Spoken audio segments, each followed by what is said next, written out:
मेरे प्यारे भाइयों और भाइयों, आज़ाद होना कौन नहीं चाहता। कितना अच्छा होता अगर हम भी थॉर की तरह चुटकी बजाते ही अपनी सारी परेशानियों, सारी तकलीफ़ों, पढ़ाई लिखाई का झंझट ख़त्म कर लेते और इसी तरह कहीं पहाड़ों वादियों में अपने हमसफ़र के साथ लंबी सैर पे निकल पड़ते। आप लोग भी यही चाहते हो ना? अरे पहले घर से तो निकल ले।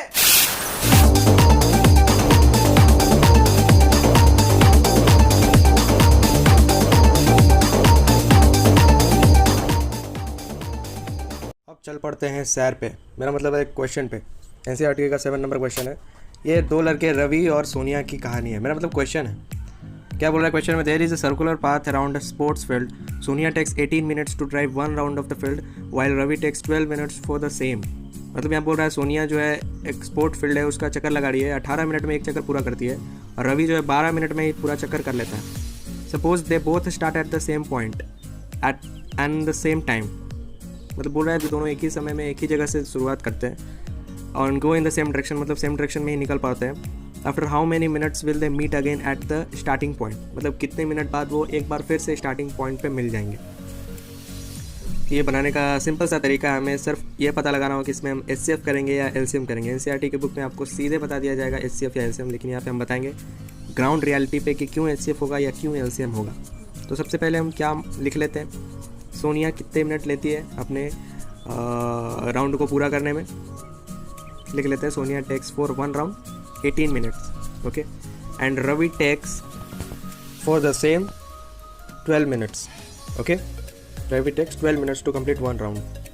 अब हम एक एक करके लिख लेंगे कि फर्स्ट राउंड में कौन कितना कंप्लीट करेगा, सेकेंड राउंड कितने देर में कंप्लीट होगा। तो सबसे पहले हम देख लेते हैं, ये एक स्पोर्ट्स फील्ड है, ठीक है। यहाँ पे सोनिया है और रवि भी है, दोनों सेम डायरेक्शन में स्टार्ट करेंगे, ओके, चलना, ओके। मान लेते हैं एंटी क्लॉकवाइज चलना शुरू किए। तो जो सोनिया है वो 18 मिनट में और रवि जो है 12 मिनट में अपना एक चक्कर पूरा कर लेंगे। यहाँ पे हम लिखते हैं सोनिया का और रवि का फर्स्ट राउंड कितने मिनट में, सेकेंड राउंड कितने मिनट में, सबसे हम चेक कर लेते हैं पहले। First round and second round कितने मिनट में कवर हो रहे हैं और थर्ड राउंड कितने मिनट में, फोर्थ राउंड भी लिख लेते हैं, ओके। तो फर्स्ट राउंड सोनिया कितने मिनट में कवर कर रही है? 18 मिनट। सेकेंड राउंड तो फिर कितने मिनट में कवर करेगी? 36 मिनट में, क्योंकि एक राउंड 18 मिनट, दूसरा राउंड 36। अब तीसरा राउंड कितने, एक बार और राउंड मारेगी तो 54 मिनट लग जाएंगे उसको, एक बार और राउंड मारेगी 72 मिनट्स लग जाएंगे। अब इसी तरह से हम रवि का भी देखेंगे। तो रवि का फर्स्ट राउंड कितने मिनट में कंप्लीट हो रहा है? 12 मिनट्स। इसी तरह सेकेंड राउंड 24 मिनट्स में कंप्लीट होंगे, third round 36 and fourth round 48 minutes में कंप्लीट होंगे। इस तरह से हम देख लिया कि हर राउंड कितने कितने मिनट में दोनों का कंप्लीट हो रहा है। तो हम देखते हैं कि किस मिनट पे दोनों मिल जाएंगे, जब दोनों का टाइमिंग क्या होगा, सेम होगा। सोनिया जो है सेकंड राउंड अपना 36 मिनट में और रवि जो है अपना थर्ड राउंड 36 मिनट में कवर कर रही है, तो दोनों का जो है सेम आ गया टाइम। तो हम समझ सकते हैं कि सोनिया और रवि 36 मिनट में एक दूसरे से मिल जाएंगे स्टार्टिंग पॉइंट पे, ओके। और अभी भी हमें पता नहीं चला है कि हम एचसीएफ निकालें या एलसीएम निकालें। यहाँ पे हमें देखना होगा कि दोनों का हम क्या निकाल रहे हैं। 18 मिनट में फर्स्ट राउंड 36 क्यों आया? इससे 2 मल्टीप्लाई हुआ। 54 क्यों आया? 3 मल्टीप्लाई, 72 4 मल्टीप्लाई। इसी तरह हम क्या निकाल रहे हैं? मल्टीपल्स निकाल रहे हैं, क्योंकि फर्स्ट राउंड के बाद सेकेंड राउंड, थर्ड राउंड इस तरह आएंगे तो टाइम मल्टीप्लाई हो रही है ना। तो इसी तरह मल्टीपल निकाल लिए तो हमें पता चल गया कि हमें मल्टीपल निकालना पड़ रहा है, ओके। सबका हम मल्टीपल निकालते जा रहे हैं। अब दोनों की मिलने की बात आई तो जो फर्स्ट कॉमन मल्टीपल होगा वहीं पे मिलेंगे, जो लीस्ट कॉमन मल्टीपल होगा वहीं पे मिलेंगे दोनों पहली बार। तो हमें जाहिर सी बात है पता चल गया कि एलसीएम से ही ये पता चलेगा, क्योंकि मल्टीपल आ गया और लिस्ट कॉमन आ गया, तो लिस्ट कॉमन मल्टीपल यानी एलसीएम निकालना है।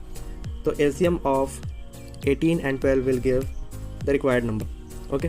18 का एलसीएम, तो हम 18 और 12 का एलसीएम प्राइम फैक्टराइजेशन मेथड से निकालने की कोशिश करते हैं। 18 का प्राइम फैक्टराइजेशन क्या होगा? 2 बार में 9 टाइम्स, 3 × 3। फिर 12 का देख लेते हैं, 2 टाइम्स में 6 टाइम्स एंड 2 से 3 टाइम्स।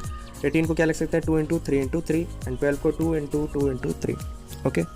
अब एलसीएम या एलसीएम किसी के लिए हमें कॉमन देखना होता है, कॉमन है 2 और 3। तो एलसीएम के केस में क्या होता है, जो कॉमन है उसे तो लिखते ही हैं 2 × 3 इंटू जो कॉमन नहीं है उसे भी लिखते हैं 2 × 3, ओके। तो कितना हो गया? 36। तो इस तरह से हमें पता चला कि एलसीएम निकालने से हमारा क्वेश्चन सॉल्व होगा। ये हमें ग्राउंड लेवल पे जाके ही पता चला। ये सारी चीज़ें देखकर तुम्हारी मुंह में पानी आ रही है नहीं? कोई बात नहीं, तुम बस इस चैनल को सब्सक्राइब कर दो भाई, भगवान तुम्हें सब देगा, ठीक है? हमारा अगला क्वेश्चन क्या है? A sweet seller has 420 काजू बर्फीज एंड 130 बादाम बर्फीज।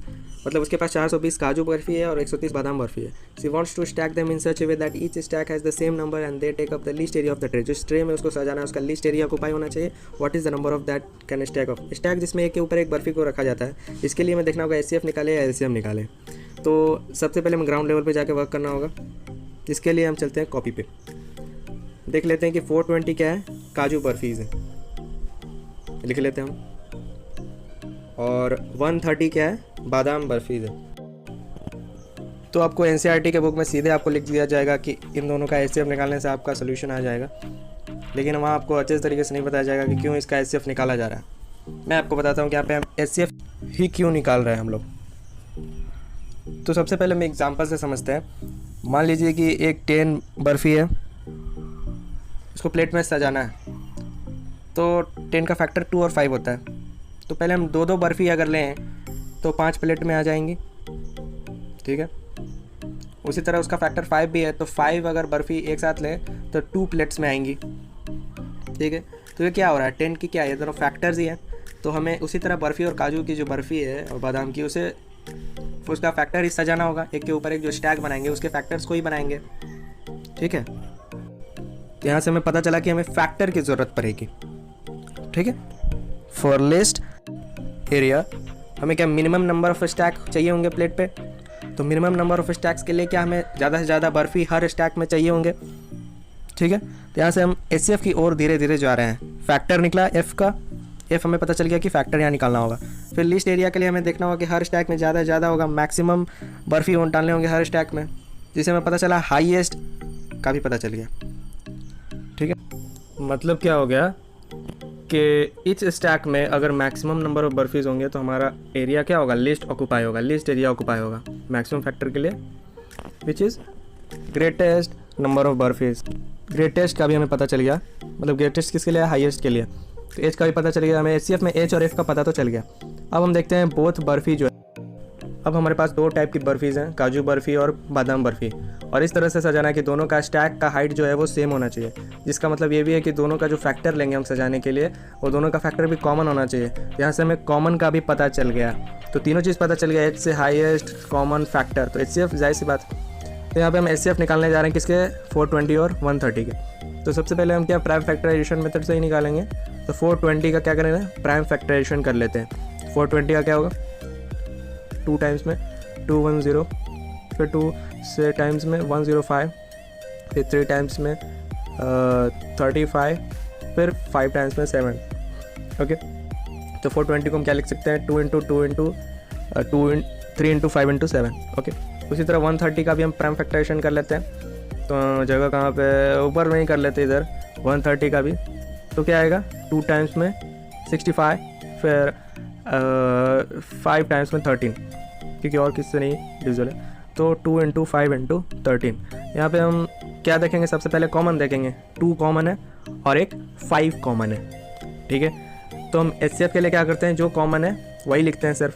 तो HCF इक्वल टू क्या लिखेंगे, 2 इंटू 5, जिसकी वैल्यू क्या हो जाएगी, 10, ओके। तो यहाँ से हमें पता चल गया कि 10 बर्फ़ी जो है हर स्टैक में होनी चाहिए।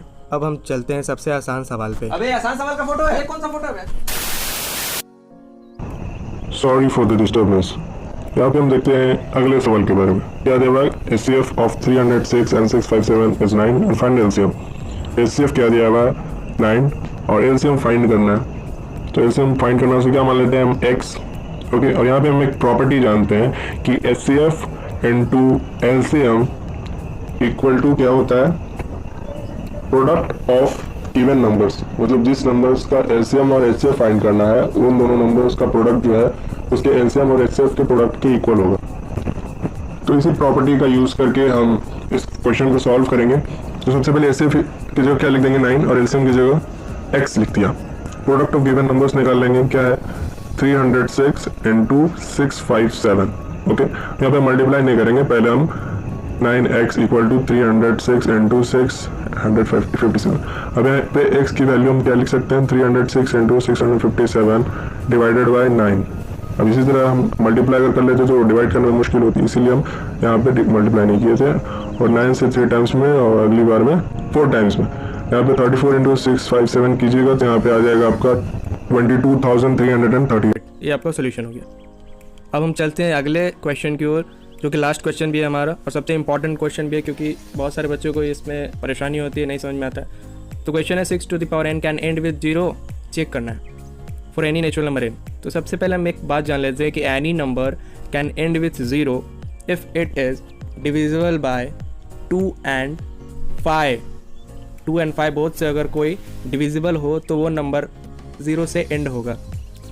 तो क्यों होगा, हम यहाँ एक एग्जांपल से समझने की कोशिश करते हैं। तो यहाँ पे 5 और 2 अगर फैक्टर में होगा तो 5 × 2 क्या 10, और ऊपर अगर 0 से एंड हुआ तो 10 से क्या कट जाएगा। उसी तरह अगर कोई भी 0 से एंड हो रहा हो तो नीचे अगर 5 × 2 10 रहा तो वो 0 0 कट जाएगा। इसीलिए अगर वो 5 और 2 से डिविजिबल हो यानी 10 से डिविजिबल होगा तो जाहिर सी बात है उसके एंड में 0 होगा और 5 और 2 से डिविजिबल होगा। तो यहाँ पे हम क्या इसी तरह लिख सकते हैं कि 5 and 2 must present in it as prime factors. तो प्राइम फैक्टर्स के रूप में उस नंबर में 5 और 2 होने चाहिए, ठीक है, अगर 0 से एंड करना हो। तो 6 to the power n का अगर हम प्राइम फैक्टर्स निकालने जाएँ तो 6 का पहले हम प्राइम फैक्टर निकाल लेंगे, जिससे हमें 6 to the power n का भी पता चल जाएगा। तो प्राइम फैक्टर्स ऑफ 6 क्या होगा 2 × 3। तो इसीलिए हम 6 to the power n को क्या लिख सकते हैं 2 × 3 to the power n। अब 2 to the power n × 3 to the power n, ये बेसिक सा फॉर्मूला है। ओके, तो यहाँ पे हम 2 देख लें 3 देख लें, लेकिन 5 हमें कहीं नज़र नहीं आ रहा है, ठीक है। तो since 5 is not the factor और कह लेते हैं prime factor of 6 to the power n, so 6 to the power n can not and with 0। तो जाहिर सी बात है यहाँ पे आपको सारे क्वेश्चन की सॉल्यूशन समझ में आ चुकी होगी। तो भाई लोग यहीं पे अपन इस वीडियो को दी एंड करते हैं। और अगर आपको ज़रा सा भी लगा कि मैंने थोड़ा हट के पढ़ाने की कोशिश की और मैंने डीपली एनालाइज करके हर क्वेश्चन के सोल्यूशन बताने की कोशिश की है, तो प्लीज़ इस वीडियो को लाइक करो, अपने दोस्तों को शेयर करो ताकि वो भी आसान भाषा में सीख सके। और आपको कोई भी डाउट हो तो कमेंट सेक्शन आपके लिए खुला है।